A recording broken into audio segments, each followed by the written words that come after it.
तो hello guys, once again welcome welcome back to my YouTube channel. तो कैसे हैं आप सब? होप सारे के सारे बहुत अच्छे होंगे।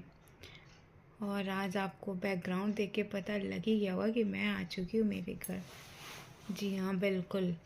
तो मैं आफ्टर 14 डेज़ अपने घर आ चुकी हूँ कल, यानी कि मैं 11 हाँ 11 फरवरी को मैं अपने घर आई और 12 फरवरी को ब्लॉग शूट करी, फर्स्ट ब्लॉग।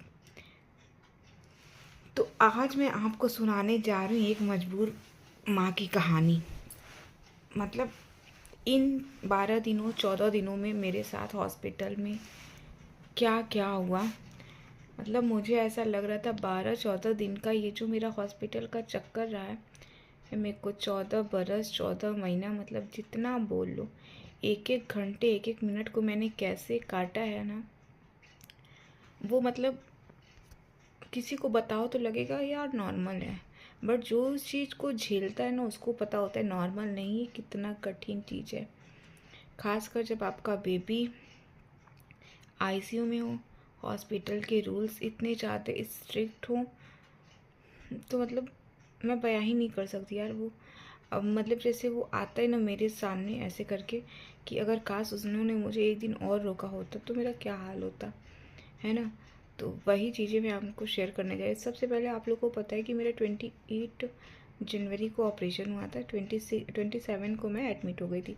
वहाँ तक का 28 तक का अपडेट दिया था। फिर मेरी बेबी जब दूसरे हॉस्पिटल में गई तब भी सारी चीज़ें मैंने अपडेट करी थी, लेकिन वहाँ के बाद मेरे साथ क्या क्या हुआ हॉस्पिटल पहुँच करके, उसका अपडेट मैंने आपको कुछ भी नहीं दिया था। तो मैं रायपुर के एक हॉस्पिटल में गई थी, बाल गोपाल हॉस्पिटल। बाल गोपाल हॉस्पिटल बहुत ही अच्छा हॉस्पिटल है, बहुत ही अच्छा। केयर इतनी ज़्यादा, साफ़ सफाई इतनी ज़्यादा, वहाँ के जितने स्टाफ थे इतने अच्छे स्टाफ। मतलब एक एक चीज़ जो होती है ना भाई साहब, मतलब पूरा केयर के साथ। लेकिन ये था कि आप उसमें इतना झेल जाओगे, उतना झेल जाओगे, क्योंकि ना आपको, आपके पास मोबाइल नहीं होता, आप किसी से बात नहीं कर सकते थे। आप ज़्यादा देर तक, आपसे कोई मिलने आ रहा है तो वो ज़्यादा देर तक नहीं रह सकता, है ना। मोबाइल कॉल की सुविधा इतनी थी कि आपको जो भी ज़रूरत लगे तो आप मोबाइल फ़ोन करके अपने, मतलब जो भी वहाँ पे रिलेटिव हैं उनको बोल दो। फिर उसके बाद अपनी थाली खाओ, अपना धुलो। हाँ, खाना बाहर से आता था तो ऐसा लगता था जैसे किसी जेलर को खाना दिया जा रहा है। बस मतलब पेट में जा रही हैं रोटियाँ, दाल जा रहा है, लेकिन होता है ना एक जो मन भरता है खाने से, वो इन 4 दिनों में मैंने कभी नहीं खाया। ये था कि सासू माँ खाना बना करके लेके जाती थी मॉर्निंग का, तो मॉर्निंग का और इवनिंग का हो जाता था, बट नाइट का जो खाना रहता था तो मुझे ऐसा लगता था ना वैसा खाना हम लोग, मतलब पहली बात तो मैं पेशेंट, उस हिसाब से खाना आता था और उस हिसाब का खाना ऐसा बनता था वहाँ पे, ऐसा बनता था कि मतलब जैसे कि आप उसको जानवरों को डाल दो। रोटियाँ यूँ जली कड़ी, मतलब ऐसा लग रहा था 2 दिन का बासी रोटी है। मतलब यार मैं एक एक पल उस हॉस्पिटल में कैसे काटी हूँ, बस भगवान से यही दुआ करी कि मेरी बेटी को जल्दी छुट्टी मिल जाए। पहले रूम में थी तो रूम में ऐसा लगता था कि जैसे पागल खाना हो कोई, कि कुछ काम नहीं है, बस एक काम है कि बस बच्चे का सारा काम करना है। बच्चे का बॉटल उबालो, फिर दूध निकालो हर एक एक घंटे पे, फिर दूध भेजो, है ना। फिर दूध, फिर वो आए, फिर उसको गर्म करो, दूध निकालो, दूध भेजो। मतलब यार वो 14, मतलब जब भी मैं वहाँ पिछले संडे को गई थी, मतलब मैं वहाँ 7 से 8 दिन थी।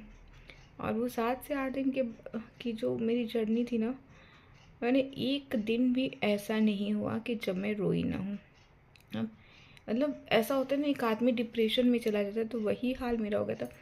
कल मैं आई हूँ अपने घर पे तो मुझे इतना सुकून मिला, इतनी अच्छी, मतलब हूँ तो मैं अभी भी पेशेंट ही हूँ, है ना, क्योंकि मेरे को ज़्यादा उठना नहीं है, चलना नहीं है, बहुत सारे भारी काम नहीं करने हैं, क्योंकि मेरे दो ऑपरेशन हुए हैं, सो इस वजह से। लेकिन फिर भी अपने घर का जो सुकून होता है ना, वो कहीं नहीं मिलता, कहीं भी नहीं मिलता। और इन 14 दिनों में मैं वो चीज़ें समझ गई हूँ। अब मुझे दाल रोटी भी घर का इतना अच्छा लगता है कि पूछो मत। पहले इतनी सारी सब्जियां रहती थी फिर भी मेरा मन नहीं भरता था कि पता नहीं क्या खाऊं क्या नहीं खाऊं। लेकिन अब वही दाल रोटी मेरे को गरम गरम मिल जाता है, ऐसा लगता है मेरे को क्या मिला है, क्योंकि मैं बाहर जानवरों वाला खाना खा के आ चुकी हूँ। सो इस वजह से तो कल मेरी हो चुकी छुट्टी, आज मैं आ गई हूँ घर। और जनरली मैंने बहुत ही मतलब घटिया ज़िंदगी जी है। एक हफ्ते में मेरे साथ सारे कांड हो गए। मतलब एक भी दिन मेरे आंसू ऐसे नहीं थे कि जिस दिन रुके हों। मैं जिस दिन खुश हुई हूँ, हाँ खुश मैं कब थी, कल खुश थी, क्योंकि मैंने अपने डॉक्टर से बात करा, सारी चीज़ें जल्दी जल्दी करा करके 2 बजे तक मैं घर आ गई। कल मुझे इतना ज़्यादा पेन था, इतना ज़्यादा बैक में पेन था, मतलब भगवान ना मुझे जो मैं मांगती हूँ देता है, ऐसा नहीं है, लेकिन उसमें से ना आधी अधूरी चीज़ें देता है। तो मैंने क्या सोचा था, क्या से क्या हो गया। मैंने सोचा था कि बेबी का इतना अच्छा वेलकम करूँगी, फिर होता है ना जब आपका बच्चा बीमार होकर के आए और फिर उसके बाद मतलब फिर वो मन नहीं करता। मैंने तो बहुत कुछ इसके लिए सोचा था कि जब मेरे को लड़की होगी तो मैं ये करूँगी, वो करूँगी, वो करूँगी। तो भगवान ने लड़की तो दिया, मतलब सुना उन्होंने बट एक चीज़ किया कि उसको बीमार करके दूसरे हॉस्पिटल में भेज दिया, है ना। तो कुछ नहीं, भगवान ने इतना ही दिया मेरे को। बहुत खुश हूँ कि वो कभी ना कुछ भी चीज़ें हमारे लिए जो बनाता है तो हम उसको गलत समझते हैं, लेकिन वो हमारे लिए गलत कभी नहीं करता है। खासकर उस इंसान को, उससे वो मतलब वो उस इंसान के साथ वो कभी नहीं गलत करता जिसने कभी भी किसी के साथ गलत नहीं किया हो। तो ये चीज़ें हैं, मैंने किसी के साथ गलत नहीं किया। मेरी बेटी थोड़ी लेट आई मेरे पास, लेकिन आ गई। और फेस पे इसका बहुत जल्दी मैं दिखाऊंगी आप सभी लोगों के साथ। मैं अभी खुद भी फ़ोटो इसका मेरे मोबाइल में नहीं है, क्योंकि मैं नहीं खींचना चाह रही हूँ। इवन मैंने अभी तक लगाया भी नहीं है, ना ही स्टेटस में, ना ही कहीं भी नहीं लगाया। तो चलो, अब मेरी ज़िंदगी में और आगे क्या क्या होता है वो आपके साथ डेली अपडेट रहूँगी। Bye bye.